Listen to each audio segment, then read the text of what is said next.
تبت يدا أبي لهب وتب ما أغنى عنه ماله وما كسب سيصلى نارا ذات لهب وامرأته همالة في جيدها حبل من مسد۔ سبحان اللہ۔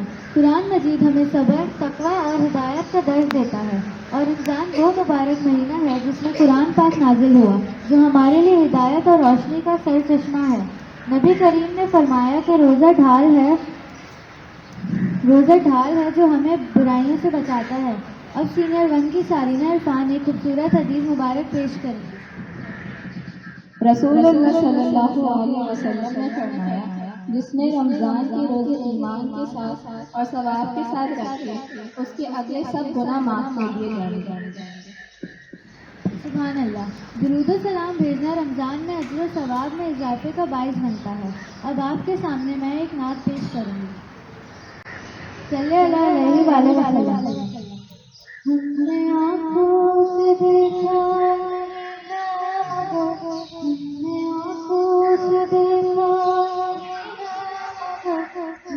تصویر سینے میں موجود ہے، جس نے لاکھوں سلام الہی دیا، جس نے لاکھوں سلام الہی دیا، محمد مدینے میں موجود ہے۔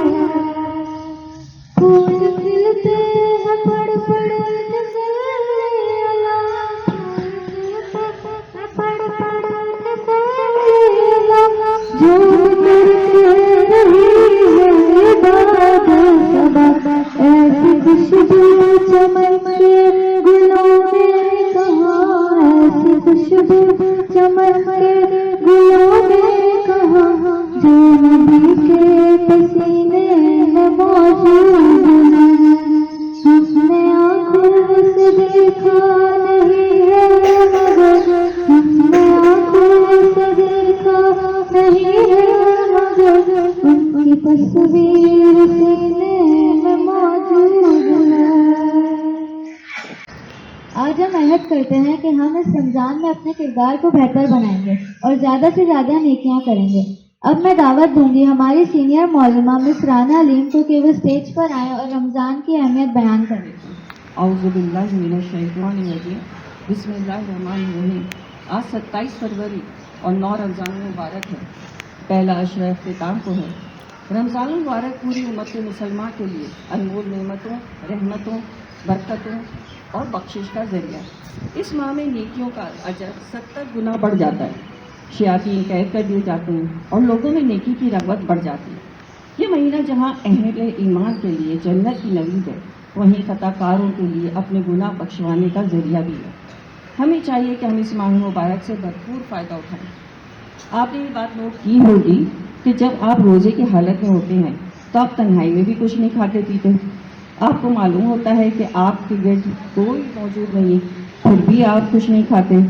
ایون کہ وضو کے دوران آپ کو اس بات کا خیال رہتا ہے کہ حلق میں پانی نہ چلا جائے۔ یہ عمل اس بات کا ثبوت ہے کہ آپ کو اس بات پر مکمل یقین ہے کہ اللہ آپ کو دیکھ رہا ہے۔ تو جب ہمیں یقین ہے کہ اللہ ہر وقت ہمیں دیکھ رہا ہے تو رمضان کے علاوہ دنوں میں بھی ہمیں یہ بات یاد رکھنی چاہیے اور برائیوں سے دور رہنا چاہیے۔ رمضان دل، زبان اور عمل کی پاکیزگی کا مہینہ ہے۔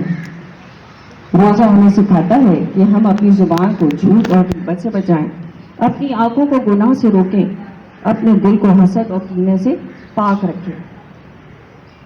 رمضان المبارک وہ بابرکت مہینہ ہے جس میں اللہ تعالیٰ نے قرآن مجید میں نازل فرمایا جیسے قرآن میں ہے، اے ایمان والو تم پر روزے فرض کیے گئے ہیں تاکہ تم تقوی اختیار کرو۔ ہمیں چاہیے کہ ہم رمضان میں قرآن پاک سے تعلق مضبوط رکھیں، روزانہ باقاعدہ تلاوت کریں اور ترجمہ سمجھنے کی کوشش کریں، کیونکہ یہی قرآن کریم ہماری ہدایت اور کامیابی کا ذریعہ ہے۔ حضور اکرم صلی اللہ علیہ وسلم کا ارشاد ہے کہ اللہ تعالیٰ اس مہینے میں ہمارے تمام اگلے پچھلے گناہ بخش دیتا ہے۔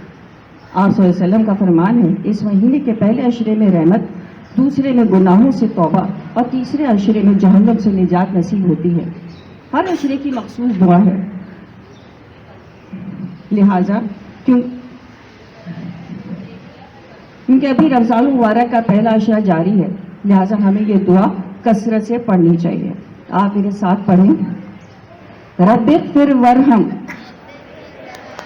وانت خیر الراحمین، میرے پروردگار مجھے بخش دے اور مجھ پر رحم کر، اور تو سب سے بہتر رحم کرنے والا ہے۔ افطار کے وقت، سحری کے وقت اور تہجد میں اللہ سے دعائیں کریں، اپنے لیے، اپنے والدین کے لیے، پوری امت مسلمان کے لیے۔ اسلام کے 5 ستونوں میں 2 ستون ایسے ہیں کہ جو کہ روح کی پاکیزگی اور معاشرے کی فلاح کا ذریعہ ہیں، یعنی روزہ اور زکوٰۃ۔ روزہ صرف بھوکا پیاسا رہنے کا نام نہیں، بلکہ اپنے نفس پر قابو پانے، صبر و استقامت کو اپنانے اور اللہ کی رضا کے لیے اپنی نفسانی خواہشات کو قربان کرنے کی تربیت ہے۔ اسی طرح زکوٰۃ معاشرتی اور سماجی اصلاح کا درس دیتی ہے۔ زکوٰۃ ایک ایسا نظام ہے جو دولت کو گردش میں رکھ کر محتاجوں، مسکینوں اور ضرورت مندوں کی زندگیوں کو سنوارتا ہے۔ اس لیے ہمیں چاہیے کہ ہم اس ماہ اپنے غریب، سفید پوش رشتہ داروں، محلے داروں اور مستحق لوگوں کو یاد رکھیں اور اپنے مال کا 2.5% حصہ نکال کر ان میں تقسیم کر دیں۔ ہمارے لیے ہمارے پیارے نبی صلی اللہ علیہ وسلم کی زندگی مبارک ایک بہترین نمونہ ہے۔ آپ صلی اللہ علیہ وسلم رمضان میں کثرت سے قرآن کریم کی تلاوت کرتے، دعا و استغفار اور صدقہ و خیرات کرتے، جبکہ ہر سال اس ماہ کے آخری عشرے میں اعتکاف بھی کرتے۔ لہٰذا ہمیں چاہیے کہ ہم پورے رمضان کے روزے جو ہم پر فرض ہیں وہ رکھیں، دن اور رات اللہ کی عبادت کریں، نوافل نمازوں کا اہتمام کریں، تلاوت قرآن کثرت سے کریں، اپنے ارد گرد کے لوگوں کی ہر ممکن مدد کریں، برائیوں سے بچیں اور کثرت سے استغفار کریں۔ دعا کرتے ہیں، آئیے دعا کرتے ہیں کہ اللہ تعالیٰ ہمارے گناہوں کو معاف فرمائے، ہماری دعاؤں کو قبول کرے اور ہمارے دلوں کو سکون عطا فرمائے۔ رمضان المبارک ہم سب کے لیے خیر و برکت کا باعث بنے۔ اللہ ہمیں اس ماہ مقدس کی برکتیں سمیٹنے کی توفیق دے، آمین۔ شکریہ۔ بسم اللہ الرحمن الرحیم۔ السلام علیکم every one.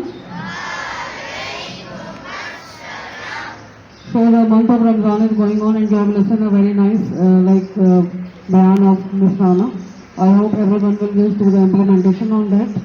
It's time to give the certificate to those students who just participated yesterday regarding the dua, which was the school regarding different things like dua for the sahur, dua for iftar and dua of the first ashra. Those who told yesterday they have participated in this speak of over here without any sort of preparation. Generally they just prepared by themselves. It's time to just acknowledge their participation.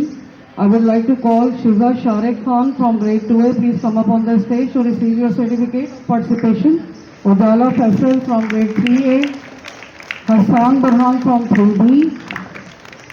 Hamna Asim from grade 3A. Fayyal Faisal from grade 3B. And Arisha Siddiqui from grade 3A. These are all the students who participated yesterday and they learned the dua by heart. So this is a token of love and affection from my side, and I hope rest of the students will also try to participate for the assembly presentations and try to focus on the discussion going on over here. Barakallah.